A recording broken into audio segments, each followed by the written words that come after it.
treatment will go parallel to your life. ശരീരം മൊത്തം അത് കറുത്തു പോവും, ശരീരത്തിൻ്റെ ഷേപ്പ് മാറും. സൊസൈറ്റി എന്ത് പറയും, ഞാൻ പുറത്തേക്ക് ഇറങ്ങില്ല, ഇങ്ങനെയൊക്കെയുള്ള പല ചിന്തയുണ്ട്. പക്ഷെ അത് നമ്മൾ മാറ്റി വെച്ച് സൊസൈറ്റി അല്ല ഇവരുടെ കൂടെ നിൽക്കണം എന്നുള്ളതാണ്.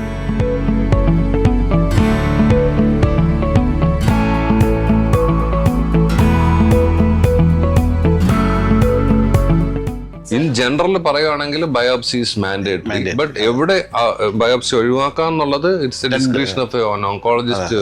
ദേ നോ എവിടെ ബയോപ്സി വേണ്ട എന്നുള്ള കാര്യത്തിൽ. പക്ഷേ ഈ ബയോപ്സി ചെയ്യുമ്പോഴുള്ളൊരു ഗുണമെന്ന് പറഞ്ഞാൽ ഏത് ടൈപ്പ് ക്യാൻസർ ആണെന്ന് പറയും, ഏതൊക്കെ മരുന്നുകൾ അതിൽ ആക്റ്റീവ് ഒന്നും കൂടെ നമുക്കുണ്ട്. അതിന് ടാർഗറ്റ് തെറാപ്പി, അതിനെ കുറിച്ച് എന്ത് പറയുന്നത്? അത് പറഞ്ഞത് ഒരു വളരെ ഇമ്പോർട്ടൻറ്റ് പോയിന്റ് ആണ്. എന്ന് വെച്ചാൽ ഇന്ന് നമ്മൾ എപ്പോഴും കീമോതെറാപ്പി മാത്രമല്ല ചികിത്സ. നമ്മളിപ്പോൾ 4ാമത്തെ സ്റ്റേജിലാണെങ്കിൽ പോലും നമുക്ക് ടാർഗറ്റഡ് തെറാപ്പി, പ്രിസിഷൻ ഓങ്കോളജി. അപ്പോൾ അതിന് ഈ പറഞ്ഞ പോലെ നമുക്ക് ടിഷ്യൂ വേണം. ഈ ടിഷ്യൂവിൽ നമുക്ക് ഈ നെക്സ്റ്റ് ജനറേഷൻ സീക്വൻസിങ് എന്നുള്ള ടെസ്റ്റ് ചെയ്ത് മ്യൂട്ടേഷൻസ് ഉണ്ടോ എന്ന് നമുക്ക് ഐഡൻറ്റിഫൈ ചെയ്ത് ആ മ്യൂട്ടേഷന് മരുന്ന് അവൈലബിൾ ആണെന്നുണ്ടെങ്കിൽ അത് ചിലപ്പോൾ ഓറൽ ഏജൻസ് പോലും ആയിരിക്കാം, അത് നമുക്ക് കൊടുക്കാനായിട്ട് സാധിക്കും. അങ്ങനെയുള്ള ടെസ്റ്റുകൾ നമ്മളിപ്പോൾ ചെയ്യാറുണ്ട്. ഇതുപോലെയുള്ള മോളിക്യുലർ സ്റ്റഡീസ് ഒക്കെ ചെയ്ത് ഇന്ന തരത്തിലുള്ള ചികിത്സ നമുക്ക് കറക്റ്റായിട്ടുള്ള ചികിത്സ കൊടുക്കാനായിട്ട് സാധിക്കും. ഗായത്രിയായിട്ട് ചോദിക്കാനുള്ള, ഇപ്പം നമുക്ക് ബ്രസ്റ്റ് ക്യാൻസർ ബയോപ്സി എടുത്ത്, അപ്പോൾ അതിൽ നമ്മൾ സാധാരണ നമ്മൾ എന്തൊക്കെ നമ്മൾ നോക്കണത്, അതൊന്ന് വിശദീകരിച്ചാൽ ഈ അതിന്റെ ട്രീറ്റ്മെന്റ് നമുക്ക് എങ്ങനെ കൊണ്ടുപോകാൻ പറ്റുമെന്ന് പറയാം. അതെ സാർ. അപ്പോൾ ബയോപ്സി എടുത്തു കഴിഞ്ഞാൽ ഏത് ടൈപ്പ് ആണെന്ന് നമുക്ക് അറിയാം. ഡക്റ്റൽ ആണോ ലോബുലാർ ആണോ എന്നെല്ലാം നമുക്കറിയാം. അതല്ലാതെയും ചില ടൈപ്പുകളുണ്ട്, ഗ്രേഡ് അറിയാൻ പറ്റും. അതുപോലെ oestrogen receptor, progesterone receptor, hormones. പലപ്പോഴും ഈ ബ്രസ്റ്റ് ക്യാൻസർ ഹോർമോൺ റിലേറ്റഡ് ആയതുകൊണ്ട് ഈ ഹോർമോൺ ട്രീറ്റ്മെന്റ് കൊടുക്കാൻ പറ്റുന്നു. ഹോർമോൺ പോസിറ്റീവ് ആകാം. HER2 എന്ന് പറഞ്ഞൊരു പ്രോട്ടീൻ, HER2 എന്നുള്ള പ്രോട്ടീൻ്റെ നോക്കും. വളർച്ചയുടെ സ്പീഡ് നോക്കുന്ന Ki-67 എന്നുള്ള കാര്യം നോക്കും. ഇതാണ് നമ്മൾ പ്രധാനമായിട്ട് നോക്കുന്നത്. അപ്പോൾ ചില cancers hormone positive HER2 negative ആകാം, ചിലത് ഹോർമോൺ പോസിറ്റീവ് HER2 പോസിറ്റീവ് ആകാം, ചിലത് ഹോർമോൺ ഈ എല്ലാം നെഗറ്റീവ് ആകുന്ന. അപ്പോൾ ഇതെല്ലാം അനുസരിച്ച് ബ്രസ്റ്റ് ക്യാൻസറുടെ സ്വഭാവം മാറും, ചികിത്സ മാറും. ഇപ്പം സാറ് പറഞ്ഞതുപോലെ ഈ വളരെ ഹൈ റിസ്ക് ആയിട്ടുള്ള ടൈപ്പിലുള്ളതാണ് ഈ എല്ലാം നെഗറ്റീവ് ആകുന്ന ഒരു ടൈപ്പ്. അതിന് നമ്മൾ ആദ്യം കീമോതെറാപ്പിയാണ് കൊടുക്കേണ്ടത്. കീമോതെറാപ്പി കൊടുത്തതിന് ശേഷമാണ് നമ്മൾ സർജറി ചെയ്യുന്നത്. ബിക്കോസ് നമ്മൾ വിചാരിക്കുന്ന ഒരു കാര്യം എന്ന് പറഞ്ഞാൽ ബ്രസ്റ്റിലൊരു മുഴയുണ്ട്, ആ മുഴ എടുത്ത് മാറ്റിയാൽ സേഫാണ്. പക്ഷെ അങ്ങനെയല്ല. ബ്രസ്റ്റ് ക്യാൻസർ എന്ന് പറയുന്ന ഒരു സിസ്റ്റമിക് ഡിസീസാണ്. ഈ സെൽസിന് എവിടെ വേണേൽ പോകാം, അവിടെ പോയി ഡെപ്പോസിറ്റ്. ഗായത്രി പറയുന്നതനുസരിച്ച് ഒരാള് ബ്രസ്റ്റ് ക്യാൻസർ ഉണ്ടെന്ന് കണ്ടുപിടിച്ചാൽ തന്നെയും നേരെ പോയി സർജറി ചെയ്ത് എന്നുള്ളതല്ല. നമ്മളതിന് ആദ്യം ഒരു നീഡിൽ ബയോപ്സി എടുത്തിട്ട് അത് ഏത് ടൈപ്പാണെന്ന് മനസ്സിലാക്കുക. ഇപ്പൊ ട്രിപ്പിൾ നെഗറ്റീവ് HER2 പോസിറ്റീവ് ഡിസീസിന് സർജറി അല്ല ആദ്യം ചെയ്യുന്നത്. ഈവൻ ERPR പോസിറ്റീവ് സർജറി ആദ്യം ചെയ്യുന്ന ട്യൂമറിന് പോലും ഇപ്പം നമ്മൾ നേരെ മുഴ എടുത്ത് അടക്കിയല്ല ചെയ്യുന്നത്. We do oncoplastic surgeries. നമ്മൾ മുഴ എടുത്തിട്ട് ആ മുഴ എടുത്തതായി അറിയാത്ത രീതിയിലാണ് ബ്രസ്റ്റിനെ ഇപ്പോൾ റീകൺസ്ട്രക്ട് ചെയ്യുന്നത്. അപ്പോൾ അത് ഏത് രീതിയിലുള്ള സർജറി ചെയ്യണം, എത്രത്തോളം എടുക്കണം, എത്ര മാർജിൻ കൊടുക്കണം, ഈ കാര്യങ്ങൾ ഡിസൈഡ് ചെയ്യണമെങ്കിലും ഇതിന്ന് ബയോപ്സി എടുത്താലേ പറ്റുള്ളൂ. പിന്നെ ഈ ബയോപ്സി എടുത്ത് പുതിയ ചില ടെസ്റ്റുകൾ വഴി കീമോതെറാപ്പി അവോയ്ഡ് ചെയ്യാനുള്ള അതും വരും. ചിലപ്പോൾ ഹോർമോൺ കൊണ്ട് മാത്രം നമുക്ക് ചികിത്സ മുന്നോട്ട് കൊണ്ടുപോകാൻ സിറ്റുവേഷനും വരും. അപ്പോൾ ബയോപ്സി അതിൻ്റെ അനുബന്ധ പരിശോധനകളും വളരെ ഇമ്പോർട്ടൻ്റ് ആണ് അല്ലേ ഇപ്പോൾ? അതെ സാർ. അതുപോലെ പല ആൾക്കാരും വന്ന് ചോദിക്കാറുണ്ടല്ലോ, നമ്മൾ ബ്രസ്റ്റ് കൺസർവേഷൻ സർജറി ചെയ്യാൻ പലർക്കും പേടിയാണ്, പിന്നെയും ക്യാൻസർ തിരിച്ചു വരാനുള്ള സാധ്യതയുണ്ടോ, അതുകൊണ്ട് പലരും ബ്രസ്റ്റ് മൊത്തം മാറ്റണമെന്ന് പറയാറുണ്ട്. അപ്പോൾ ശരിക്കും ആ ഒരു റിസ്ക് ആൾക്കാർ അറിയണമെന്ന് തോന്നുന്നു. ആ റിസ്ക് ഉണ്ടോ ഇല്ലേ, breast cancer conservation surgery safe ആണ് എന്നുള്ളൊരു കാര്യം ആൾക്കാർക്ക് അവബോധം വേണം. ബ്രസ്റ്റ് കൺസർവേഷൻ സർജറി ചെയ്യുന്നവരിൽ ബ്രസ്റ്റ് ക്യാൻസർ വരാൻ സാധ്യത കൂടുതലാണെന്നൊരു തെറ്റിദ്ധാരണയുണ്ട്. ബട്ട് ഫാക്റ്റ് അങ്ങനെയല്ല. ബ്രസ്റ്റ് മുഴുവൻ എടുക്കുന്നവരിലും ബ്രസ്റ്റിൻ്റെ മുഴ മാത്രം എടുത്ത് അതിൽ റേഡിയേഷൻ കൊടുത്ത് ബ്രസ്റ്റ് സേവ് ചെയ്യുന്നവരിലും ക്യാൻസർ വരാനുള്ള സാധ്യത തുല്യമാണ്. പക്ഷേ ഇപ്പോൾ കഴിഞ്ഞ ഒരു 20 വർഷത്തെ മൊത്തം കണക്കെടുത്ത് നോക്കിക്കഴിഞ്ഞാൽ ബ്രസ്റ്റ് കൺസർവേഷൻ ചെയ്യുന്നവരിലാണ് ലൈഫ് എക്സ്പെക്ടൻസി കൂടുതലായിട്ട്. ബട്ട് റീസൺസ് നമുക്ക് അറിഞ്ഞുകൂടാ. അപ്പോൾ ബ്രസ്റ്റ് എടുത്താലേ ക്യാൻസർ മാറൂ എന്നുള്ളത് തെറ്റിദ്ധാരണയാണ്. അപ്പോൾ ബ്രസ്റ്റ് കൺസർവേഷൻ ചെയ്യുക എന്നുള്ളതാണ് ഇഫ് പോസിബിൾ. 90% ആൾക്കാരിലും സേവ് ചെയ്യാൻ പറ്റും. സേവ് ചെയ്യാൻ പറ്റാത്ത കണ്ടീഷൻസ് ഉണ്ട്. ഒന്നിലധികം മുഴകൾ എടുക്കാൻ പറ്റാത്ത രീതിയിൽ പല സ്ഥലത്തായിട്ട് വരിക, അല്ലെങ്കിൽ BRCA 1, 2 പോസിറ്റീവായിട്ട് മൾട്ടിഫോക്കൽ ആയിട്ടുള്ള ട്യൂമർ വരിക. അല്ലാത്തവരിലെല്ലാം തന്നെ ബ്രസ്റ്റ് കൺസർവേഷൻ ചെയ്യുക എന്നുള്ളതാണ് ഇപ്പോഴത്തെ ട്രീറ്റ്മെന്റ്? ഈ ബയോപ്സിയോട് അനുബന്ധിച്ച് ഞാൻ ഗായത്രി എടുത്തൊന്നിനോട് കാര്യം ചോദിക്കുന്നത്, മുന്നൊക്കെ നമുക്ക് ഇപ്പം ലങ് ക്യാൻസർ കോമൺ ആണല്ലോ. ലങ് ക്യാൻസറിന് നമ്മൾ കഫത്തിലെ പരിശോധന അല്ലെങ്കിൽ ഒരു സെൽസ് FNAC എടുത്തിട്ട് ക്യാൻസർ സെൽസ് കണ്ടാൽ നമ്മൾ ട്രീറ്റ് ചെയ്യും. ഇപ്പോഴങ്ങനെയല്ല, നമ്മളൊരു ബയോപ്സി എടുത്തിട്ട് അതിൽ കുറേ സ്പെഷ്യൽ ടെസ്റ്റ് ചെയ്തിട്ട് ഏത് ടൈപ്പാണെന്ന് കണ്ടുപിടിച്ചു അതിനെ ടാർഗറ്റ് ചെയ്യണം. അതിനെക്കുറിച്ച് അങ്ങനെയല്ലേ ചെയ്യുന്നത്? അതെ സാർ. ഇപ്പോൾ പറഞ്ഞതുപോലെ ലങ് ക്യാൻസറിനാണെന്നുണ്ടെങ്കിൽ ഇപ്പം നമ്മൾ നേരത്തെ പറഞ്ഞു അഡ്വാൻസ്ഡ് ക്രോണിക് ട്രീറ്റ്മെൻറ്റാണ് ഇപ്പോൾ വേണ്ടിയത്. ക്രോണിക് ട്രീറ്റ്മെന്റ് ആണ് വേണ്ടത്. അപ്പം ആദ്യം തന്നെ ലങ് ക്യാൻസറുടെ ടൈപ്പ്, അഡിനോ കാർസിനോമയാണോ, സ്ക്വാമസ് സെൽ കാർസിനോമയാണോ, അഡിനോ സ്ക്വാമസ് ആണോ, പലതരമാണോ എന്ന് നമ്മൾ നോക്കും. ഈ അഡിനോ കാർസിനോമയാണെങ്കിൽ തന്നെ നമുക്ക് അതിനകത്ത് പൾമണറി മ്യൂട്ടേഷൻ ടെസ്റ്റിംഗ് ചെയ്യും. അതിനകത്ത് 10-13 മ്യൂട്ടേഷൻ സ്റ്റഡീസ് ചെയ്തിട്ട് അതിനെ ടാർഗറ്റ് ചെയ്തിട്ടുള്ള മരുന്നുകളാണ് ഇപ്പോൾ കൊടുക്കുന്നത്. ട്രീറ്റ്മെന്റ് കൊടുക്കാൻ പറ്റും. EGFR എന്നൊക്കെ ഉള്ള അതിനൊന്നും വലിയ കോസ്റ്റും ഇല്ല. കോസ്റ്റ് ഇല്ലാത്ത ചികിത്സയുണ്ട്. ഓഫ് കോഴ്സ് ചിലതൊക്കെ കോസ്റ്റ് ഉള്ളതാണെങ്കിൽ പോലും കോസ്റ്റ് ഇല്ലാത്ത മരുന്നുകളും ഉണ്ട്, ടാബ്ലറ്റുമാണ്. അത് നമ്മൾ കഴിച്ചുകൊണ്ടിരുന്നാൽ മതി. അതിൽ ഏറ്റവും ഇമ്പോർട്ടൻ്റ് സ്മോക്കേഴ്സിൽ ഇത് കുറച്ച് കുറവാണ്. ചുരുക്കി പറഞ്ഞാൽ ഈ ബയോപ്സിയുടെ ഒരു ഗുണം കൊണ്ടാണ് നമുക്കിപ്പം മറ്റേ കാർഡടച്ച് നമ്മൾ കീമോതെറാപ്പി മാത്രം കൊടുത്തുകൊണ്ടിരുന്ന ഒരു സ്റ്റേജിൽ ഇപ്പോൾ നമ്മൾ ടാർഗറ്റ് ചെയ്യാൻ സാധിക്കും. അതുകൊണ്ടാണ് ഈ ബയോപ്സി എപ്പോഴും ഇമ്പോർട്ടൻ്റ് ആണ്. അതിലെ സ്പെഷ്യൽ ടെസ്റ്റുകൾ സ്റ്റഡികൾ ചെയ്തിട്ട് വേണം നമ്മൾ ട്രീറ്റ്മെന്റ് മുന്നോട്ട് കൊണ്ടുപോകണം. അതെ, FNAC മാത്രം കാര്യമില്ല, ബയോപ്സി തന്നെ വേണം നമുക്ക് പലപ്പോഴും. സെൽസ് ടാർഗറ്റ് ഏതാണെന്ന് കണ്ടുപിടിക്കാൻ ടാർഗറ്റ് ഉള്ള ക്യാൻസേഴ്സ് ഈവൻ സ്റ്റേജ് 4 പോലും നമുക്ക് ട്രീറ്റ്മെന്റ് ചെയ്ത് ഡിസീസിനെ കൺട്രോൾ ചെയ്ത് വർഷങ്ങളോളം. അതിൽ ഏറ്റവും ഗുണം എന്ന് പറഞ്ഞാൽ ടാബ്ലറ്റ് ഉണ്ട്. പ്രോഗ്നോസിസ് ട്രീറ്റ്മെന്റ് ഔട്ട്കം ബെറ്റർ ആണ്. ഈ ടാബ്ലറ്റ്സ് കഴിച്ച് നമുക്ക് മുന്നോട്ട് പോയാൽ മതി. ടാബ്ലറ്റിന്റെ സൈഡ് എഫക്ട് ഉണ്ടെങ്കിലും കൺട്രോൾ ചെയ്ത് കൊണ്ടുപോകാൻ പറ്റും. അപ്പം ബയോപ്സി ഇമ്പോർട്ടന്റ് ആണ്. ബയോപ്സി വളരെ ഇമ്പോർട്ടന്റ് ആണ് അല്ലേ സാർ? ഇപ്പൊ ടാർഗറ്റഡ് ആയിട്ട് നമുക്കിപ്പോ റേഡിയേഷൻ പോലെ, ഇപ്പൊ ബ്രസ്റ്റ് കൺസർവേഷന്റെ കാര്യം നമ്മൾ പറഞ്ഞു, റേഡിയേഷൻ തന്നെ പലതരത്തിലുള്ള റേഡിയേഷൻ ഇല്ലേ സാർ? അത് പിന്നെ വരുന്നുണ്ട് സാർ. ഈ സ്റ്റേജ് സാർ ഇപ്പൊ പറയണ സ്റ്റേജിന്റെ കാര്യം, ക്യാൻസറിൽ എത്ര സ്റ്റേജ് ആണ് സാർ ഉള്ളത്? അത് എല്ലാവർക്കും അറിയാമല്ലോ. ക്യാൻസർ ഇപ്പം 4 സ്റ്റേജാണ്. അപ്പം ഒന്ന് സ്റ്റേജ് 1, 2, 3, 4. സ്റ്റേജ് 1 എന്ന് പറഞ്ഞാൽ ക്യാൻസർ ഏതെങ്കിലും ഒരു ഓർഗനിൽ വന്ന് അവിടെ മാത്രം നിൽക്കുന്ന ഒരു സ്റ്റേജാണ് സ്റ്റേജ് 1. അത് 100% മിക്കവാറും എല്ലാ ക്യാൻസറും സ്റ്റേജ് 1 ക്യൂറാണ്. സ്റ്റേജ് 2 ആണെങ്കിൽ ആ ക്യാൻസർ വന്ന ടിഷ്യൂം അതിൻ്റെ തൊട്ടടുത്ത് എന്തെങ്കിലും ഉണ്ടെങ്കിൽ അതും സ്റ്റേജ് 2 ആയിട്ട് തന്നെയാണ് നമ്മൾ പറയുന്നത്. സ്റ്റേജ് 3ഉം 4ഉം അഡ്വാൻസ് സ്റ്റേജിലോട്ട് നമ്മൾ കൊണ്ടുപോകും. സ്റ്റേജ് 3 എന്ന് പറഞ്ഞാൽ ഒരു സ്ഥലത്ത് ക്യാൻസർ വന്നു അതിന് ചുറ്റുമുള്ള അവയവങ്ങളിലോട്ടും ഒക്കെ ബാധിക്കുമ്പോഴും അല്ലെങ്കിൽ കടലകളിലോട്ട് ബാധിക്കും. ഉദാഹരണം ബ്രസ്റ്റ് ക്യാൻസർ വന്നിട്ട് കടലകളിലോട്ട് ബാധിക്കുമ്പോഴും അതിന് സ്റ്റേജ് 3 ആവും. അതും നമുക്ക് നല്ലപോലെ ട്രീറ്റ് ചെയ്ത് കൊണ്ടുപോകാൻ പറ്റും. സ്റ്റേജ് 4 എന്ന് പറഞ്ഞാൽ ഒരു ഭാഗത്ത് വന്നിട്ട് അത് ശരീരത്തിൻ്റെ മറ്റ് അവയവങ്ങളിലോട്ട് ബാധിക്കും. ഫോർ എക്സാമ്പിൾ ഇപ്പോൾ ബ്രസ്റ്റ് ക്യാൻസർ വന്ന് ഒരു പേഷ്യൻറ്റ് ചിലർക്ക് അത് ലങ്ങിലോട്ട്, ലിവറിലോട്ട്, ബോണിലോട്ട്, ബ്രെയിനിലോട്ട്, ഇവിടെ എവിടെയെങ്കിലും ബാധിച്ചു കഴിഞ്ഞാൽ സ്റ്റേജ് 4 ആവും. അല്ലെങ്കിൽ പിന്നെ ലങ് ക്യാൻസർ വന്ന് അത് ലിവറിലോട്ട്, അങ്ങനെ സ്റ്റേജ് 4 ആകുമ്പോഴാണ് നമ്മളെ ചികിത്സ സങ്കീർണമാണത്. ഒരു 5% പേഷ്യൻസ് പോലും നമുക്ക് ക്യൂറാക്കാൻ പറ്റില്ല. അതേസമയം സ്റ്റേജ് 1ഉം സ്റ്റേജ് 2 ആണെങ്കിൽ ഇതെങ്ങനെ നമ്മൾ സ്റ്റേജ് കണ്ടുപിടിക്കണം എന്ന് പറഞ്ഞാൽ, ഒന്ന് ക്ലിനിക്കൽ എക്സാമിനേഷൻ, 2 നേരത്തെ പറഞ്ഞ പോലെ റേഡിയോളജിക്കൽ എക്സാമിനേഷൻ, പിന്നെ ബ്ലഡിൽ 1-2 ടെസ്റ്റുകൾ. ഇതെല്ലാം വെച്ചിട്ടാണ് നമ്മൾ ഡോക്ടേഴ്സ് കൂടി ഇരുന്നിട്ട് ഏത് സ്റ്റേജാണ് ബയോപ്സി എടുക്കും. സ്റ്റേജാണെന്ന് കണ്ടുപിടിച്ചിട്ട് അതിൻ്റെ ട്രീറ്റ്മെൻറ്റ് നിശ്ചയിക്കണം. അപ്പം സ്റ്റേജ് 1ഉം 2ഉം ഇമ്പോർട്ടൻറ്റ്, നമുക്ക് കംപ്ലീറ്റ് ഭേദമാക്കാൻ പറ്റും. സ്റ്റേജ് 3 നമുക്ക് ട്രീറ്റ് ചെയ്ത് നമുക്ക് ഒരു പരിധിവരെ നമുക്ക് കൺട്രോൾ ചെയ്ത് കൊണ്ടുപോകാൻ പറ്റും. സ്റ്റേജ് 4 ആണെങ്കിൽ സങ്കീർണമായ ചികിത്സ വേണ്ടി വരും. പലപ്പോഴും നമ്മൾ വിചാരിക്കുന്ന ഫലം കിട്ടില്ല. അങ്ങനെയല്ലേ നമ്മൾ 5% ആൾക്കാർ ഈവൻ സ്റ്റേജ് 4 പോലും ചികിത്സിച്ച് നമുക്ക്. പ്രധാനമാണ് നമ്മൾ നേരത്തെ പറഞ്ഞ ഈ കോളോറെക്ടൽ ക്യാൻസർ അവിടെ നിന്ന് ഇപ്പൊ ലിവറിലേക്ക് പോയി അത് 4ാമത്തെ സ്റ്റേജാണ്. പക്ഷെ അങ്ങനെയാണെങ്കിൽ പോലും നമുക്ക് ലിവറിലേക്ക് മാത്രമേ ഉള്ളൂ എന്നുണ്ടെങ്കിൽ, എത്തിയ നമ്പർ കുറവാണെന്നുണ്ടെങ്കിൽ, ലിവറിന്റെ ഏത് ഭാഗത്താണ് അഫക്റ്റഡ് ആണെന്നുള്ളത് നോക്കി അതിനെയും നമുക്ക് ക്യൂർ ചെയ്യുന്ന ട്രീറ്റ്മെന്റ് കൊടുക്കാൻ സാധിക്കും. അപ്പൊ ഒരു മെസ്സേജ് നമുക്ക് കൺവേ ചെയ്യാനുള്ളത്, സ്റ്റേജ് 4 ആണെങ്കിലും നമുക്ക് ചികിത്സയുണ്ട്. ക്യൂർ ചെയ്യാൻ പറ്റിയില്ലെങ്കിലും നല്ല രീതിയിൽ കൺട്രോൾ ചെയ്ത് ക്വാളിറ്റി ഓഫ് ലൈഫ് മെയിൻറ്റെയിൻ ചെയ്യാൻ സാധിക്കും. എല്ലായ്പ്പോഴും കീമോതെറാപ്പി അല്ല ഉത്തരം, ടാർഗറ്റഡ് തെറാപ്പി കൊടുക്കാൻ സാധിക്കും. പ്രത്യേകിച്ച് breast cancer, prostate cancer, lung cancer എന്നീ ക്യാൻസറുകളിൽ. ഈവൻ എൻഡോമെട്രിയൽ ക്യാൻസറിൽ ഈ പറഞ്ഞ പോലെ ഹോർമോൺ ടെസ്റ്റ് ചെയ്ത് പോസിറ്റീവ് ആണെങ്കിൽ ഹോർമോണൽ തെറാപ്പി നമുക്ക് കൊടുക്കാനേ സാധിക്കും. അപ്പം 4ാമത്തെ സ്റ്റേജ് എന്ന് പറഞ്ഞാൽ ഇറ്റ് ഇസ് ദ എൻഡ്. അങ്ങനെയില്ല കൺട്രോൾ എന്നുള്ള ഒരു കാര്യം അതെ. അതിൻ്റെ കൂടെ ഈ പറഞ്ഞ പെർഫോമൻസ് സ്റ്റേറ്റസ് അത് ഒരു ബാധകമാണ്. പെർഫോമൻസ് സ്റ്റേറ്റസ് രോഗിയുടെ അപ്പോഴത്തെ ഒരു ശാരീരിക അവസ്ഥ അത് ഇമ്പോർട്ടൻ്റ് ആണ് നമ്മൾ ചികിത്സ നിശ്ചയിക്കുന്നതിൽ. സ്റ്റേജ് 4 ആണെങ്കിൽ പോലും. പക്ഷേ സ്റ്റേജ് 1 2 ആണ് ട്രീറ്റ് ചെയ്യാൻ പറയുന്നത് മിക്കവാറും എല്ലാ ക്യാൻസറും. അതെ. പിന്നെ മറ്റൊരു കാര്യം സാറേ, നമ്മൾ സ്റ്റേജ് 4 ക്യാൻസേഴ്സ് എന്ന് പറയുമ്പോഴേ ആൾക്കാർക്ക് ഒരു ഭയപ്പാടാണ്. 4ാമത്തെ സ്റ്റേജാണ്, ചികിത്സ ഒന്നുമില്ല എന്നുള്ള രീതിയിലുള്ള ചിന്തയുണ്ട്. ഈ സ്റ്റേജ് 4 ക്യാൻസേഴ്സിൽ സർജറിക്ക് റോളുണ്ടോ?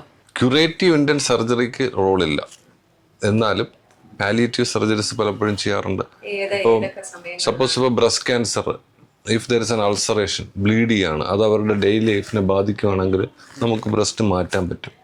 ഇപ്പോൾ കൊളറക്ടൽ ക്യാൻസർ സ്റ്റേജ് 4 ആണ്, പക്ഷെ കുടൽ തടസ്സം വന്നു, അപ്പോൾ സ്റ്റോമ ചെയ്യേണ്ടി വരും. ഒരു സ്റ്റോമ ചെയ്ത് നമുക്ക് അപ്പോഴത്തെ തടസ്സം മാറ്റി പിന്നെ ചികിത്സയിലോട്ട് കൺട്രോൾ ചെയ്യാനുള്ള ചികിത്സയിലോട്ട് പോകേണ്ടി വരും.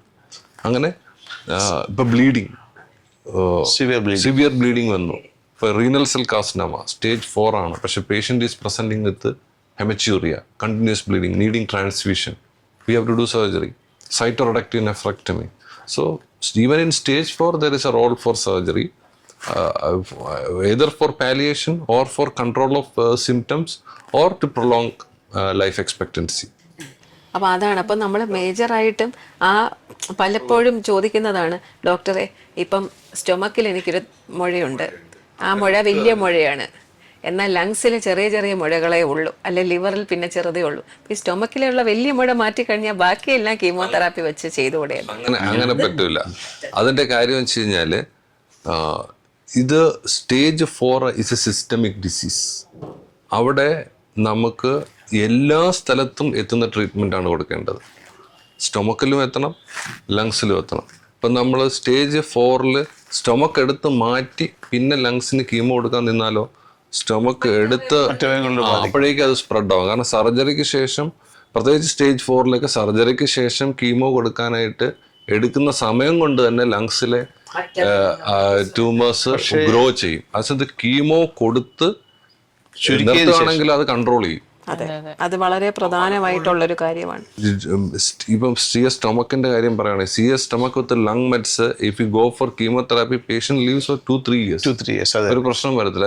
If you go for surgery then by the time the patient recovers, അത് പക്ഷേ ഓർഗൻ പോലെ ഇരിക്കില്ലേ ഡോക്ടർ അൻസാറേ? ഓർഗൻ പോലെ. ഇപ്പം കിഡ്നിയിലെ ട്യൂമർ ആണെങ്കിൽ സ്റ്റേജ് 4 ആണെങ്കിൽ കിഡ്നി എടുത്ത് മാറ്റിയാൽ ഈ ബാക്കിയുള്ള സ്പ്രെഡ് പെട്ടെന്ന് കുറയും.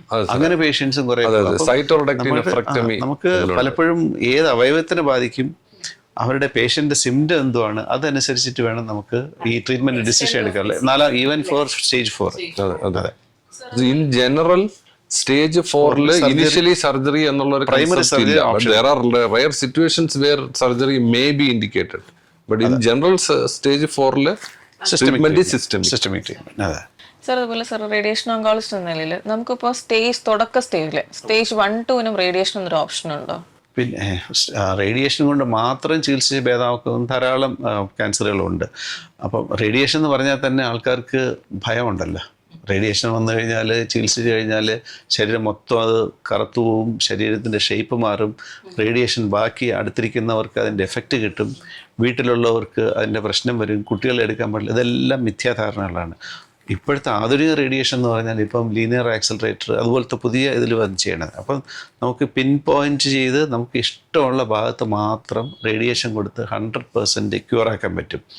ഉദാഹരണമായിട്ട് നമ്മൾ ഈ തൊണ്ടയിൽ വരുന്ന ലരീഞ്ചൽ ക്യാൻസർ, ലാരിങ്സ് ക്യാൻസർ, അത് ഏർലി സ്റ്റേജിലാണ് സാധാരണ കാണുന്നത്. നമ്മൾ സ്റ്റേജ് 1 സ്റ്റേജ് 2 കാണുന്നത്. അതിന് റേഡിയേഷൻ ചികിത്സ കൊണ്ട് മാത്രം തന്നെ നമുക്ക് 100% ക്യൂറാക്കാൻ പറ്റും. സെർവിക്കൽ ക്യാൻസറിന് സർജറിയുടെ ഓപ്ഷൻ വളരെ ഏർലി സ്റ്റേജിൽ നമുക്ക് ഓപ്പറേറ്റ് ചെയ്യാൻ പറ്റുള്ളൂ. അത് കഴിഞ്ഞിട്ടുള്ള സ്റ്റേജ് 2 സ്റ്റേജ് 3 വരെയുള്ള പേഷ്യൻസിന് റേഡിയേഷൻ കൊണ്ട് മാത്രം ഓൾമോസ്റ്റ് 90% പേഷ്യൻസിന് നമുക്ക് ക്യൂറാക്കാൻ പറ്റും. നേരത്തെ പിന്നെ ഗായത്രി പറഞ്ഞ പോലെ റെക്ടൽ ക്യാൻസർ വന്ന് ലിവറിൽ 1-2 മുഴ വന്നു, അതിനിപ്പോൾ റേഡിയോ സർജറി ഉണ്ട്. അപ്പോൾ സർജറി ചെയ്യണ പോലെ തന്നെ ഹൈ ഡോസ് റേഡിയേഷൻ ഒരു പോയിന്റിൽ നമ്മൾ കൊടുത്തിട്ട് അത് നമുക്ക് ഭേദമാക്കാൻ പറ്റും. ലങ്ങിലെ ക്യാൻസർ വളരെ ചെറിയ ഒരു ട്യൂമറായിട്ട് വന്നു കഴിഞ്ഞാൽ ചില ആൾക്കാർക്ക് ഓപ്പറേഷൻ ചെയ്ത് മാറ്റാൻ പറ്റില്ല, കാരണം മെഡിക്കൽ കണ്ടീഷൻ വെച്ചിട്ട്.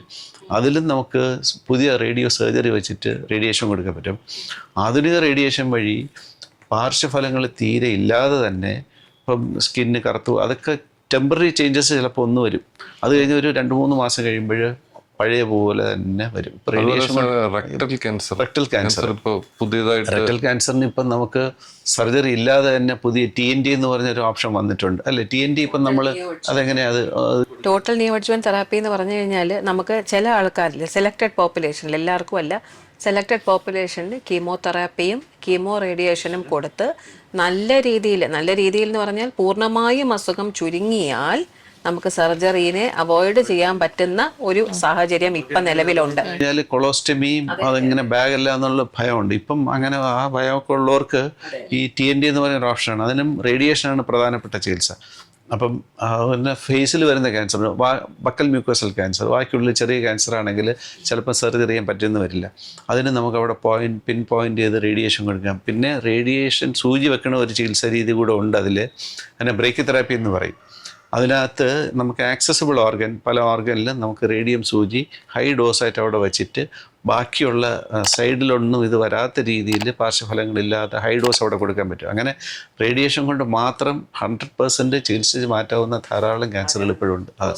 പ്രോസ്റ്റേറ്റ് ക്യാൻസർ, ഉദാഹരണം prostate cancer, localised prostate cancer ആണെങ്കിൽ സർജറി ചെയ്യുന്ന കോംപ്ലിക്കേഷൻസ് ഒക്കെ അവോയ്ഡ് ചെയ്തിട്ട് നമുക്കവിടെ മാത്രമായിട്ട് റേഡിയേഷൻ കൊടുക്കാൻ പറ്റും. പുതിയ പ്രോട്ടോൺ തെറാപ്പികൾക്ക് ഇറങ്ങിയിട്ടുണ്ട്. അതെല്ലാം റേഡിയേഷൻ്റെ ചികിത്സയിൽ നമുക്ക് ഭേദമാക്കാൻ പറ്റുന്നതാണ്. ഈ പറഞ്ഞ പോലെ നമ്മൾ വേറൊരു കാര്യമാണ് ഇന്റർവെൻഷണൽ ഓങ്കോളജി. ഇന്റർവെൻഷണൽ ഓങ്കോളജി എന്ന് പറഞ്ഞു കഴിഞ്ഞാൽ നമുക്ക് ഈ ലിവർ ക്യാൻസറിനൊക്കെ വളരെ വളരെ വളരെ ഇഫക്റ്റീവ് ആയിട്ടുള്ള ablative treatments, radio frequency ablation, microwave ablation, trans arterial chemo embolization, non surgical surface needle based treatment അതുണ്ട്. അതാണ് ഞാനിപ്പോൾ സാറിനോട് ചോദിക്കാൻ വന്നത്. നമ്മളിപ്പം ബ്രസ്റ്റ് ക്യാൻസറിന് കീമോതെറാപ്പി കൊടുക്കുന്ന സമയത്ത് പലപ്പോഴും ബ്രസ്റ്റ് ക്യാൻസർ ആ ട്യൂമർ ചുരുങ്ങാനുള്ള സാധ്യതയുണ്ട്. ചുരുങ്ങിയിട്ട് നമ്മൾ ഓപ്പറേഷൻ ചെയ്യുമ്പോൾ പലപ്പോഴും ട്യൂമർ പിന്നെ കാണില്ല. അപ്പം നമ്മൾ പലപ്പോഴും ഈ കീമോയിന് മുന്നേ ആ ട്യൂമറിനെ മാർക്ക് ചെയ്യാറുണ്ട്. ഇതിനെല്ലാം ആ ഇന്റർവെൻഷണൽ റേഡിയോളജിസ്റ്റിന്റെ സഹായം പലപ്പോഴും വേണ്ടി വരും. അതിനെ പറ്റിയ സാർ ഒന്ന് പറയാമോ? ഇന്റർവെൻഷണൽ റേഡിയോളജിസ്റ്റ് നമ്മുടെ ക്യാൻസർ ട്രീറ്റ്മെന്റ് വളരെ ഇമ്പോർട്ടൻ്റ് ആയിട്ടുള്ള ഒരു പേഴ്സൺ ആണ്. കാരണം നമ്മളിപ്പോൾ വലിയൊരു മുഴയാണ്, അതിന് നമ്മൾ ആദ്യം സർജറി ചെയ്യാൻ ഉദ്ദേശിക്കുന്നില്ല. ഇപ്പോൾ കീമോതെറാപ്പി അല്ലെങ്കിൽ ടാർഗറ്റഡ് തെറാപ്പി കൊടുത്തു കഴിഞ്ഞാൽ ഈ മുഴ ചുരുങ്ങി ഒരു 60% ആൾക്കാരിൽ ഇപ്പോൾ HER2 പോസിറ്റീവ് ആണെങ്കിൽ അത് ഡിസപ്പിയർ ചെയ്യും. ആൻഡ് നമ്മൾ ഫൈനലി ടെസ്റ്റ് ചെയ്ത് നോക്കുമ്പോഴേക്കും ചിലപ്പോൾ ഒരു ട്യൂമർ ഉണ്ടാവണമെന്നില്ല. അപ്പം അങ്ങനെയുള്ള പേഷ്യൻസിൽ ഈ ട്യൂമർ ഇരിക്കുന്ന സ്ഥലം നമ്മൾ മാർക്ക് ചെയ്തില്ലെങ്കിൽ പിന്നീട് എവിടെയാണ് ട്യൂമർ എന്ന് കണ്ടുപിടിക്കാൻ പറ്റില്ല. അപ്പം ആ ഒരു പോയിന്റ് മാത്രം എടുക്കേണ്ട സ്ഥലത്ത് പേഷ്യൻ്റെ ബ്രസ്റ്റ് മുഴുവൻ എടുക്കേണ്ടി വരും. അപ്പോൾ അതുകൊണ്ട് തന്നെയാണ് ബ്രസ്റ്റ് ബയോപ്സി ഇമ്പോർട്ടൻ്റ് ആണ്. ട്രീറ്റ്മെൻറ്റ് തുടങ്ങുന്നതിന് മുമ്പ് മാർക്ക് ചെയ്യുന്നത് ഇമ്പോർട്ടൻ്റ് ആണ്. So you have to meet a team where the medical oncologist, radiation oncologist, surgical oncologist, intervention radiologist, and pathologist and radiologist who are expert in managing that particular disease. എങ്കിൽ മാത്രമേ നമുക്ക് ഒരു comprehensive ആയിട്ട് ഒരു holistic ആയിട്ടുള്ള ഒരു treatment ഒരു patient provide ചെയ്യാൻ പറ്റും. അതെ, നമ്മൾ അതുകൊണ്ടാണല്ലോ നമ്മൾ എപ്പോഴും മൾട്ടി ഡിസിപ്ലിനറി ട്യൂമർ ബോർഡ്സ് കഴിഞ്ഞിട്ടാണല്ലോ. അപ്പൊ എപ്പോഴും ഒരു ഡോക്ടർ മാത്രമല്ല തീരുമാനിക്കുന്നത്. It is A team of doctors who decide the treatment four one particular patient. And അതിലിപ്പോൾ ഒരു റീസെന്റ് ആയിട്ട് ഒരു സ്റ്റഡി നടത്തിയിട്ടുണ്ട്. What is the absolute gain? അതായത് ഒരു ഡോക്ടർ രോഗിയെ ചികിത്സിക്കുന്നതും എല്ലാവരും കൂടെ ചേർന്നിരുന്ന് ഡിസിഷൻ എടുത്ത് ഡിസൈഡ് ചെയ്ത് ട്രീറ്റ് ചെയ്താൽ എത്ര ഡിഫറൻസ് ഔട്ട്കമ്മിലുണ്ട്? 15% ഡിഫറൻസ് ഉണ്ട്. 15% രോഗം ഭേദമാക്കുന്നതിൽ മുതൽ രോഗം കൺട്രോൾ ചെയ്യുന്നതിൽ വരെ gain is 15%. So multi disciplinary tumour board and joint decision making is very important. അതിൽ ഒരു പ്രധാന കാര്യം ഞാൻ നോട്ടീസ് ചെയ്തിട്ടുള്ളത്, പലപ്പോഴും ഈ ഒരു രോഗി ഒരു മുഴയായിട്ടൊക്കെ ഒരു പ്രൈവറ്റ് ഹോസ്പിറ്റൽ അല്ലെങ്കിൽ ഒരു ഡോക്ടറെ അടുത്ത് പോയി കഴിഞ്ഞാൽ പെട്ടെന്ന് ഇതൊന്നും ചെക്ക് ചെയ്യാതെ മുഴ മാറ്റി പെട്ടെന്ന് നമ്മുടെ അടുത്ത് വരും. അങ്ങനെയുള്ള രോഗികളിലാണ് നമ്മളുടെ ചികിത്സ സങ്കീർണമാവുന്നത്, നമ്മൾ വിചാരിക്കുന്ന രീതിയിൽ ക്യൂർ ആവാതെ പറ്റുന്നത്. ഇപ്പോൾ ബ്ലീഡിങ്, ഞാൻ നേരത്തെ പറഞ്ഞില്ലേ, സർവൈക്കൽ ക്യാൻസർ, ബ്ലീഡിങ് ആയിട്ട് ചെന്ന ഉടനെ തന്നെ അവരുടെ ചില ഡോക്ടേഴ്സ് പെട്ടെന്ന് തന്നെ യൂട്രസ് എല്ലാം മാറ്റണമെന്ന് പറഞ്ഞിട്ട് അങ്ങനെ ചെയ്യും. അങ്ങനെയുള്ള പേഷ്യൻസിന് നമ്മൾ വിചാരിക്കുന്ന പോലെയുള്ള ക്യൂർ കിട്ടില്ല. അപ്പോൾ ഈ മൾട്ടി ഡിസിപ്ലിനറി ഇമ്പോർട്ടൻസ് വരുന്നത് അതുകൊണ്ടാണ്. ഈ ഒരു ടീം വർക്കോടുകൂടി ക്യാൻസറിനെ ചികിത്സിച്ചാൽ ഒരു ഓൾമോസ്റ്റ് പേഷ്യൻസിന് നല്ല ഒരു പ്രോപ്പർ ട്രീറ്റ്മെൻറ്റ്, ക്യൂറബിൾ ട്രീറ്റ്മെൻറ്റ് കൊടുക്കാൻ പറ്റും. നമ്മളിപ്പോൾ റേഡിയേഷനെ പറ്റിയും സർജറിയെ പറ്റിയും കേട്ടു. മാഡത്തിനോട് കീമോതെറാപ്പിയെ നമ്മൾ ഭയക്കേണ്ട ആവശ്യമുണ്ടോ? അത് വളരെ നല്ലൊരു ചോദ്യമാണ് ഹരിത ചോദിച്ചതെന്ന് വെച്ചാൽ, എല്ലാവർക്കും ഇപ്പം സർജറി ചെയ്യാൻ പ്രായമായവരിൽ പോലും സർജറി ചെയ്യാൻ പേടിയില്ല, റേഡിയേഷൻ ചെയ്യാൻ ആൾക്കാർക്ക് പേടിയില്ല. കുറച്ച് പേടി ഉണ്ടെങ്കിലും സർജറി ആർക്കും പേടിയില്ല. പക്ഷെ കീമോതെറാപ്പി എല്ലാവർക്കും പേടിയുള്ളൊരു കാര്യമാണ്. അപ്പം എന്താണ് കീമോതെറാപ്പി? നമ്മളിപ്പോൾ ഒരു ഇൻഫെക്ഷൻ വന്നാൽ നമ്മൾ ആ ഒരു അണുബാധയുടെ എതിരെ ആന്റിബയോട്ടിക്സ് കൊടുക്കും, ഇല്ലേ? അപ്പം അതേപോലെ തന്നെ ഓരോ ക്യാൻസറിന് ഓരോ തരത്തിലുള്ള കീമോതെറാപ്പിയാണ്. കീമോതെറാപ്പി എന്ന് പറഞ്ഞാൽ ഒന്നുമില്ല, ക്യാൻസറിനെതിരെയുള്ള മരുന്നുകൾ. ഇത് ഇഞ്ചക്ഷൻ ആകാം, ഡ്രിപ്പ് വഴി കൊടുക്കുന്ന മരുന്നാകാം, ഗുളികകളാവാം, മസിലിനുള്ളിൽ കൊടുക്കുന്നതാവാം, അങ്ങനെ പലതരത്തിൽ കൊടുക്കുന്നതാകാം. പലപ്പോഴും നമ്മൾ ഡ്രിപ്പ് വഴി കൊടുക്കുന്ന ഒരു ക്യാൻസർ ചികിത്സയാണ് ക്യാൻസർ കീമോതെറാപ്പി. ഈ കീമോതെറാപ്പി മരുന്നുകൾ നമ്മൾ ഡ്രിപ്പിൽ മിക്സ് ചെയ്തിട്ട് അത് ശരീരത്തിലേക്ക് കടത്തിവിടുന്നു. ഇത് കടത്തിവിടുന്ന ഈ ക്യാൻസർ കീമോതെറാപ്പി മെഡിസിൻസ് ക്യാൻസർ സെൽസിനെ പോയി ഐഡന്റിഫൈ ചെയ്ത് നശിപ്പിക്കുന്നു. ഇതാണ് അതിന്റെ ചികിത്സാ രീതി. കീമോതെറാപ്പി എന്ന് പറഞ്ഞാൽ ഇതാണ്. പക്ഷെ ഇപ്പൊ പല ആൾക്കാരും ചിന്തിക്കുന്നത് വേദനയുള്ള ചികിത്സയാണ്, അവശരാക്കുന്ന ചികിത്സയാണ്. ഓർമ്മയില്ലേ നമ്മുടെ മറ്റേ പേഷ്യന്റ്, ഡോക്ടറെ ഞാൻ കീമോതെറാപ്പി ഇന്നലെ എടുത്തു, പക്ഷെ ഇന്ന് എനിക്ക് ഒരു കുഴപ്പമില്ല, ഡോക്ടർ കീമോതെറാപ്പി തന്നെയാണോ എടുത്തത്? അങ്ങനെയല്ല. പലപ്പോഴും അങ്ങനെ അവശരാക്കുന്ന ഒരു ചികിത്സാ രീതി അല്ല കീമോതെറാപ്പി. ഡ്രിപ്പ് പോലെ എടുക്കുന്നത് വേദന ഉണ്ടാക്കാത്ത ചികിത്സാ രീതിയാണ്. വേദന ഉണ്ടാകില്ല കീമോതെറാപ്പി എടുക്കുമ്പോൾ. പിന്നെ മറ്റൊരു കാര്യം ഹരിത, എല്ലാവരും ചോദിക്കാറുള്ളതാണ് മുടി പോകുമോ എന്നുള്ളത്. മുടി പോകില്ല എന്ന് ഞാൻ പറയുന്നില്ല, മുടി പോകാൻ സാധ്യതയുണ്ട് കീമോതെറാപ്പി എടുക്കുമ്പോൾ. പക്ഷെ എല്ലാ കീമോതെറാപ്പി മരുന്നും ഒരുപോലെയല്ല, എല്ലാ ആന്റിബയോട്ടിക് ഒരുപോലെയല്ല. പക്ഷേ മുടി പോയാലും മുടി ഉടനെ തിരിച്ചു വരുമല്ലോ. 2-3 മാസത്തിനകം മുടി തിരിച്ചു വരും. അതാണ് നമ്മൾ വേറൊരു കാര്യം മനസ്സിലാക്കേണ്ടത്. അപ്പം സൈഡ് എഫക്ട്സ് ഇല്ലാത്ത ചികിത്സ എന്ന് ഞാൻ പറഞ്ഞില്ല, പക്ഷേ സൈഡ് എഫക്ട്സിനെ നമുക്ക് ഇഫക്റ്റീവായി കൺട്രോൾ ചെയ്യാൻ പറ്റും. ഇപ്പൊ ഛർദി, ഡോക്ടറെ ഛർദി വരുമോ എന്ന് ചോദിക്കും. ഛർദി വന്നാലും ഛർദിയെ ഇഫക്റ്റീവായി കൺട്രോൾ ചെയ്യാനുള്ള ഇഷ്ടം പോലെ മെഡിസിൻസ് ആണ് നമ്മുടെ കയ്യിലുള്ളത്. അപ്പം ഇപ്പം നമുക്ക് ഛർദി കൺട്രോൾ ചെയ്യാൻ സാധിക്കും. ഹെയർ ലോസ് പോലും നമുക്കിപ്പം ഉണ്ടായാലും കീമോതെറാപ്പി എടുക്കുമ്പോൾ ഈ ബ്ലഡ് കൗണ്ട് എല്ലാം കുറഞ്ഞിട്ട് പലപ്പോഴും അഡ്മിഷൻ വേണ്ടി വരും. അതൊക്കെ നമുക്ക് അവോയ്ഡ് ചെയ്യാൻ പറ്റുമല്ലോ. അതെ, അവോയ്ഡ് ചെയ്യാൻ നമുക്കിപ്പം കൗണ്ട് അഥവാ കുറഞ്ഞാലും പെട്ടെന്ന് കൂടാനുള്ള GCSF എന്നുള്ള ഇഞ്ചക്ഷൻസ് എല്ലാം കൊടുത്ത് കറക്റ്റായിട്ട് മോണിറ്റർ ചെയ്ത് പോയാൽ വലിയ കുഴപ്പമില്ലാതെ തന്നെ നമുക്ക് മുന്നോട്ട് പോകാൻ പറ്റും. നമുക്ക് ഭയമായിരുന്നു, കാരണം ബ്ലഡ് കൗണ്ട് കുറഞ്ഞു പോകും, പേഷ്യന്റിന് ന്യൂമോണിയ വരും, പേഷ്യൻ്റ് ICUയിൽ അഡ്മിഷൻ വേണ്ടി വരും, പലപ്പോഴും പേഷ്യൻ്റ് നമ്മുടെ കയ്യിൽ നിന്ന് വിട്ടുപോകും. പക്ഷേ ഇപ്പോഴത്തെ അങ്ങനെയല്ലല്ലോ. ഈ പുതിയ ഈ കൗണ്ട് കുറയാനും ഒക്കെ ഉള്ള, കുറയാതിരിക്കാനുള്ള പുതിയ മരുന്നുകളൊക്കെ ഉള്ള കാരണം ICU അഡ്മിഷൻ വേണ്ടി വരുന്ന വളരെ അപൂർവ കണ്ടീഷനേ നമുക്ക് വരുന്നുള്ളൂ. അപ്പോൾ കൗണ്ട് കുറഞ്ഞാലും പെട്ടെന്ന് കൂട്ടാനും നമുക്ക് ഈ GCSF ഇഞ്ചക്ഷൻ വെച്ച് ആ ന്യൂട്രോപീനിയ പീരീഡ് നമുക്ക് കുറയ്ക്കാനായിട്ട് സാധിക്കും. ചുരുക്കി പറഞ്ഞാൽ കീമോതെറാപ്പി എടുക്കുമ്പോൾ ഈ സൈഡ് ഇഫക്ട്സ് എന്ന് പറഞ്ഞാൽ ഈ ശരീരം ക്ഷീണിക്കുക, വൊമിറ്റിങ്, കൗണ്ട് കുറയും, ഇതെല്ലാം നമുക്ക് കൺട്രോൾ ചെയ്യാൻ പറ്റും. അഥവാ മുടി കുറച്ച് പോയാലും തിരിച്ച് നമ്മൾ നിർത്തുമ്പോൾ ആ ഒരു 6 മാസമൊക്കെ അല്ലേ ഉള്ളൂ. 2-3 മാസത്തിനകം മുടി വരുന്ന. പിന്നെ മറ്റൊരു കാര്യം, നമ്മൾ ശരിക്കും ഈ നമ്മുടെ അപ്പിയറൻസ് നമുക്ക് ഓഫ് കോഴ്സ് നമുക്ക് എല്ലാവർക്കും പ്രധാനമാണ്. അപ്പോൾ ഈ വിഗ് വെക്കാൻ പല ആൾക്കാരും മടി കാണിക്കാറുണ്ട്, എനിക്ക് വിഗ് വേണ്ട. പക്ഷെ അങ്ങനെ വിചാരിക്കേണ്ട ആവശ്യമില്ല. സൊസൈറ്റി എന്ത് പറയും, ഞാൻ പുറത്തേക്ക് ഇറങ്ങില്ല, ഇങ്ങനെയൊക്കെയുള്ള പല ചിന്തയുണ്ട്. പക്ഷെ അത് നമ്മൾ മാറ്റി വെച്ച് സൊസൈറ്റി അല്ല ഇവരുടെ കൂടെ നിൽക്കണം എന്നുള്ളതാണ്. പക്ഷെ ഇപ്പോൾ ഒരുപാട് മാറിയിട്ടുണ്ട്. വിഗ്, സ്വന്തം മുടി വെച്ച് തന്നെ വിഗ് വെച്ച് എത്രയോ ആൾക്കാർ വരുന്നുണ്ട്.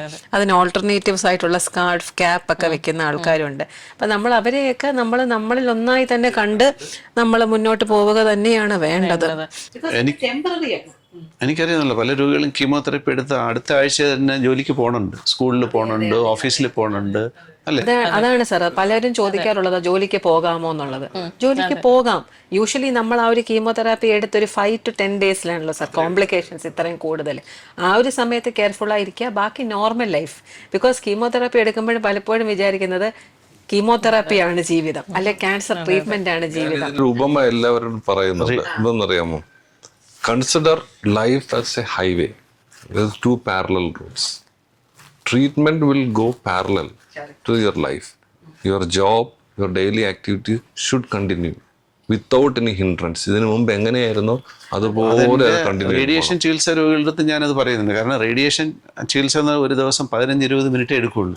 അപ്പോൾ രാവിലെ വന്ന് റേഡിയേഷൻ എടുത്തിട്ട് തിരിച്ച് ജോലിക്ക് പോകും, ഓഫീസിൽ പോകും, ഒരു സൈഡ് എഫക്ട്സും ഇല്ല ഇപ്പോൾ. അപ്പോൾ അങ്ങനെയാണ്. അപ്പോൾ നമ്മളൊരു ക്യാൻസർ ചികിത്സ കൊണ്ട് നമ്മളുടെ ജോലിയിൽ നിന്ന് ഒന്നും മാറി നിൽക്കേണ്ട ആവശ്യമില്ല. കീമോതെറാപ്പി എടുത്താലും പോവാം. ഇപ്പോൾ സർജറി, മിനിമൽ ആക്സസ് സർജറിനെ കുറിച്ച് എന്ത് പറയുന്നത്, 3 ദിവസം മതിയല്ലോ ഹോസ്പിറ്റലൈസേഷൻ അല്ലേ? മോസ്റ്റ് ഓഫ് ദ സർജറീസ് നമ്മൾ ലാപ്രോസ്കോപ്പി വഴിയാണ് ചെയ്യുന്നത്. അതിന് minimally access minimally access surgeries ആണ്. ഈവൻ ഇപ്പോൾ തൈറോയിഡ് പോലും നമ്മളിപ്പോൾ എൻഡോസ്കോപ്പി വഴിയാണ് ചെയ്യുന്നത്. സോ സ്കാറില്ല, ഏർലി ടു വർക്ക്, 3 to 4 ഡേയ്സിൽ തന്നെ വീട്ടിലെത്തി നോർമൽ ആക്ടിവിറ്റീസ് റെസ്യൂം ചെയ്യാൻ പറ്റും. ഇപ്പം ബ്രസ്റ്റിൽ എടുത്തു കഴിഞ്ഞാൽ ബ്രസ്റ്റിൽ പോലും നമ്മളിപ്പോൾ എൻഡോസ്കോപ്പി, ഈവൻ ക്യാൻസറിന് വന്നില്ലെങ്കിൽ പോലും എൻഡോസ്കോപ്പിക് സർജറി ചെയ്യുന്നുണ്ട്. ബ്രസ്റ്റിലെ തന്നെ കൺസർവേറ്റീവ് സർജറീസ്, മാലിഗ്നൻസിക്ക് വേണ്ടി നമ്മൾ ഓങ്കോപ്ലാസ്റ്റിക് സർജറി ചെയ്യുന്ന പേഷ്യൻസിനെ ഇപ്പോൾ IT പ്രൊഫഷണൽസ് ഒക്കെ നെക്സ്റ്റ് ഡേ മുതൽ ജോലിക്ക് പോകണം. അതുപോലെ റേഡിയേഷൻ ഇപ്പോൾ ചെറിയ ഒരാഴ്ചത്തെ റേഡിയേഷൻ കൊണ്ട് തന്നെ ബ്രസ്റ്റ് ക്യാൻസറിൻ്റെ ട്രീറ്റ്മെൻറ്റ് കംപ്ലീറ്റ് ആക്കാൻ പറ്റുന്നുണ്ട് ഇപ്പോൾ. അപ്പോൾ പുതിയ ടെക്നിക്സ് ആണ് അതൊക്കെ. അപ്പോൾ അത് കാരണം നമ്മൾ രോഗികളുടെ ഇപ്പോൾ ഒരു ക്യാൻസറാക്ക് നോർമൽ ലൈഫിലോട്ട് കൊണ്ടുവരാനാണ് നമ്മളിപ്പോൾ ശ്രമിക്കുന്നത്. നോർമൽ അപ്പിയറൻസും ചിന്തയും ഈ സൊസൈറ്റിയിലുള്ള പല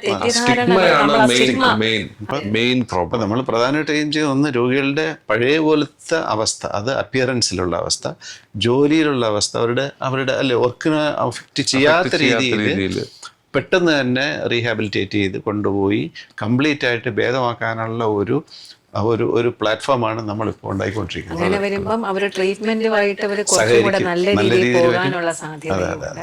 മനസ്സിനും മെന്റൽ സ്റ്റാറ്റസും കുറച്ചും കൂടെ സ്റ്റേബിൾ ആയിട്ട്. പ്രധാനമായിട്ടും ഈ നമ്മുടെ ഈ ഒരു മെസ്സേജിൽ നിന്ന് ജനങ്ങൾ മനസ്സിലാക്കേണ്ട കാര്യം, cancer is A curable disease. ഒരു ടീം വർക്കാണ്. അതെ. അപ്പോൾ പ്രതീക്ഷയുള്ള അസുഖമാണ്. പണ്ട് ക്യാൻസറിനെ കുറിച്ച് എന്തൊക്കെ ധാരണ ജനങ്ങളിൽ വന്നോ അതിന് ഓരോന്നായിട്ട് മാറ്റേണ്ട സമയമാണ്. It's A curable disease. ഒരു മേജർ ഡെബിലിറ്റേഷൻ വരാത്ത രീതിയിൽ അഡ്വാൻസ്ഡ് ട്രീറ്റ്മെൻറ്റിലൂടെ നമുക്ക് ഈസി ആയിട്ടുള്ള മെത്തേഡ്സിൽ ചികിത്സിക്കാനും പറ്റുന്നൊരു രോഗമാണ്. ഡെയിലി ആക്ടിവിറ്റീസ് അവരുടെ നോർമൽ ലൈഫിനെ ബാധിക്കാത്ത രീതിയിൽ ചികിത്സിക്കാനുള്ള ആധുനിക സംവിധാനങ്ങളും വന്നു കഴിഞ്ഞു. ഒരേ സമയത്ത് cure and quality of life രണ്ടും കൊടുക്കാൻ പറ്റുന്ന ഒരു രോഗമാണ് ക്യാൻസർ. ഇപ്പോൾ ഇവോൾവ് ചെയ്തുകൊണ്ടിരിക്കുകയാണ്. In near future cancer will become a medically curable controllable disease. അപ്പോൾ അതിനോടനുബന്ധിച്ച് ഞാൻ എൻ്റെ ഒരു അനുഭവം കൂടെ പറഞ്ഞോട്ടെ. കാരണം ഒരു 14 വയസ്സിൽ വന്ന ഒരു പെൺകുട്ടിക്ക് ഒരു എക്സ്ട്രാ സ്കെൽറ്റൽ ലിവിങ് സാർക്കോമായിട്ട് എൻ്റെ അടുത്ത് വന്ന കുട്ടിയാണ്. അപ്പോൾ ആ കുട്ടിക്ക് ക്യാൻസറിൻ്റെ എല്ലാ ചികിത്സയും വേണം, സർജറി വേണം, റേഡിയേഷൻ വേണം, കീമോതെറപ്പി വേണം. ഈ കുട്ടി ഇതെല്ലാം കഴിഞ്ഞു. അത് 14ാമത്തെ വയസ്സിലാണ്. അത് കഴിഞ്ഞിട്ട് ഇപ്പോൾ ആ കുട്ടിക്ക് 29 വയസ്സായി. അപ്പോൾ 2 വർഷത്തിന് മുമ്പ് എൻ്റെ അടുത്ത് വന്ന് ചോദിച്ചു, കല്യാണം കഴിച്ചു കുറച്ച് കഴിയുമ്പോൾ ഗർഭിണിയായി, അപ്പോൾ ഒരു കുട്ടിയായി. അപ്പോൾ അതിന് കുഴപ്പം വല്ലതും ഉണ്ടോ എന്ന് ചോദിച്ചു. ഞാൻ നോക്കിയപ്പോൾ അതിന് കുഴപ്പമൊന്നുമില്ല, നല്ല സ്മാർട്ടായിട്ട് വരുന്നുണ്ട്. 2 മാസത്തിന് മുമ്പേ അത് വീണ്ടും എൻ്റെ അടുത്ത് വന്നു. അതിന് ജോലി കിട്ടി, അതും ഗവൺമെൻറ് ജോലി, PSC വഴി ജോലി കിട്ടി. അപ്പം നമുക്കുണ്ടാകുന്ന സാറ്റിസ്ഫാക്ഷൻ ഭയങ്കര. കാരണം ക്യാൻസർ വന്നു, അത് ട്രീറ്റ് ചെയ്തു, ക്യൂറായി, കല്യാണം കഴിച്ചു, നോർമൽ ലൈഫായി, കുട്ടിയായി, ജോലി കിട്ടി. ഇനി എന്ത് വേണം അല്ലേ? അങ്ങനെ ഒരുപാട് അനുഭവങ്ങൾ നമുക്ക് പറയാൻ കാണും അല്ലേ നമുക്ക്. അതെ അതെ അതെ സർ. ഇത്തവണത്തെ ക്യാൻസർ തീമായി യുണൈറ്റഡ് ബൈ യുണീക്ക്. നമ്മുടെ ചികിത്സാ രംഗത്തും അങ്ങനെ എന്താണ് യുണീക്ക് ഒരു ക്യാൻസർ ചികിത്സ? യുണീക്ക് ട്രീറ്റ്മെന്റിൽ യുണീക്കാണ്, ഓരോ വ്യക്തിയുടെയും ചികിത്സയിൽ യുണീക്കാണ്. പണ്ട് ക്യാൻസർ ട്രീറ്റ്മെന്റ് തുടങ്ങിയപ്പോൾ എല്ലാ ക്യാൻസറിനും ഒരു ചികിത്സ. ഇപ്പോൾ ബ്രസ്റ്റ് ക്യാൻസറിന് ഒരു സർജറി, ബ്രസ്റ്റ് മൊത്തം എടുത്ത് മാറ്റുക, റാഡിക്കൽ മാസ്റ്റെക്ടമി. ഇപ്പോൾ റക്തത്തിൽ വന്ന് രക്തം മൊത്തം എടുക്കുക, ബാഗ് വയ്ക്കുക. പക്ഷെ ഇപ്പോഴങ്ങനെയല്ല. ബ്രസ്റ്റ് ഏത് ഭാഗത്താണ് മുഴ എന്നുള്ളതനുസരിച്ച് അതിൻ്റെ ഓരോ സർജറിയും വ്യത്യാസമാണ്. ഓങ്കോപ്ലാസ്റ്റിക് സർജറീസ് തന്നെ 50 to 100 ടൈപ്സ് ഓഫ് സർജറീസ് ആണ് നമ്മൾ ചെയ്യുന്നത്. So it's unique. Every tumour is unique. Unique surgery is done for each person.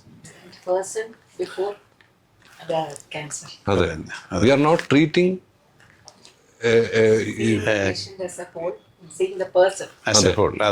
ഒരു പേഷ്യന്റിനെ അല്ല, ഒരു വ്യക്തിയാണ് നമ്മൾ ചികിത്സിക്കുന്നത്. So in every aspect of treatment it is unique. The treatment that is designed or a person is a tailor fit treatment ഓരോ patient wise individualise ചെയ്തിട്ട് നമ്മൾ ഒരു ടീം വർക്കായിട്ട് ട്രീറ്റ് ചെയ്ത് ഭേദമാക്കുക. അതാണ് team work is also very important.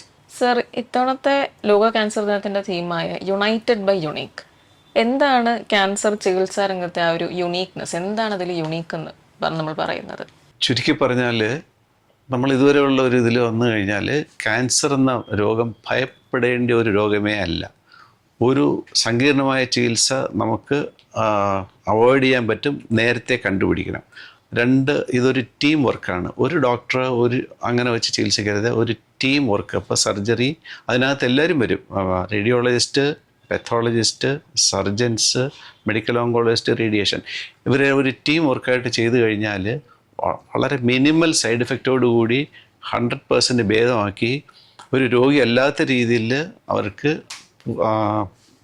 മുന്നത്തെ പോലെയുള്ള ജീവിതം മുന്നോട്ട് കൊണ്ടുപോകാൻ പറ്റും. അപ്പം ഭയമല്ല വേണ്ടിയത്, പ്രോപ്പർ ചികിത്സയാണ് വേണ്ടിയത്.